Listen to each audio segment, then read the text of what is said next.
Il est clair que le Maroc a franchi une étape décisive dans le traitement de la question du Sahara, qui apparaît à travers le contenu du discours royal à l'occasion de l'anniversaire de la Marche verte, qui s'est arrêté sur des projets de développement et économique sans se focaliser sur l'aspect politique du dossier, qui traduit que le royaume est convaincu de résoudre la bataille prochainement. Un certain nombre d'analystes estiment que le Maroc se dirige vers une résolution de la bataille du Sahara sur le terrain et politiquement dans un proche avenir, surtout après le consensus international sur la résolution du Conseil de sécurité et la poursuite du Front Polisario en ignorant les décisions internationales, et la volonté de l'Iran implication dans le conflit régional. Il existe également des lectures croisées concernant la tentative du Maroc de restaurer la zone tampon à l'est du mur de sécurité et d'étendre sa pleine souveraineté sur celle-ci, et elle est actuellement considérée comme une terre interdite pour la milice Polisario, en vertu du contrôle aérien absolu de l'avion des forces armées royales. Le Maroc a définitivement fermé les 10 km avec un mur de sécurité érigé par des membres de l'état-major du génie des forces armées royales dans le but d'empêcher toute entrée dans la zone à l'avenir.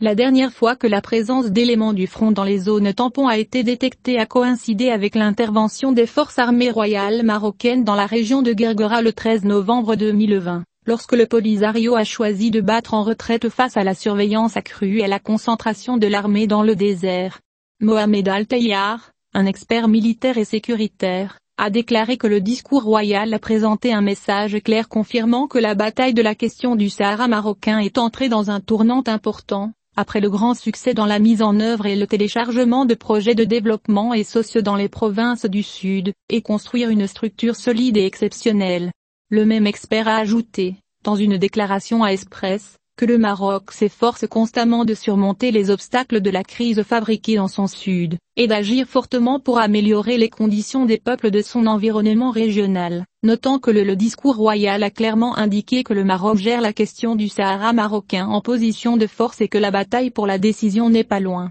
Il a souligné que les déclarations du régime militaire algérien et de la milice Polisario, rejetant la résolution 2654 de l'ONU, sont considérés comme le début du compte à rebours pour résoudre le conflit du Sahara sur le terrain et militairement par les forces armées royales, comme une première étape avant de résoudre dans les couloirs des Nations Unies. Il a poursuivi, après avoir confirmé que le Polisario disposait de marches iraniennes à travers l'Algérie et son intention explicite de les utiliser pour lancer des attaques terroristes ciblant des civils au plus profond des villes du sud du Maroc. Le Maroc a l'autorité absolue d'utiliser son droit à la légitime défense conformément aux normes internationales lois, et de restaurer les zones tampons à l'est du mur de sécurité. Al-Tayyar a déclaré que la récupération de ces zones est devenue une nécessité urgente, en particulier à la lumière des menaces et de dangers émergents auxquels la patrie est confrontée, suite à la multiplicité des déclarations à caractère terroriste de la part des dirigeants des milices séparatistes du Polisario, qui ont démontré son désaveu définitif de l'accord de cessez-le-feu signé en 1991.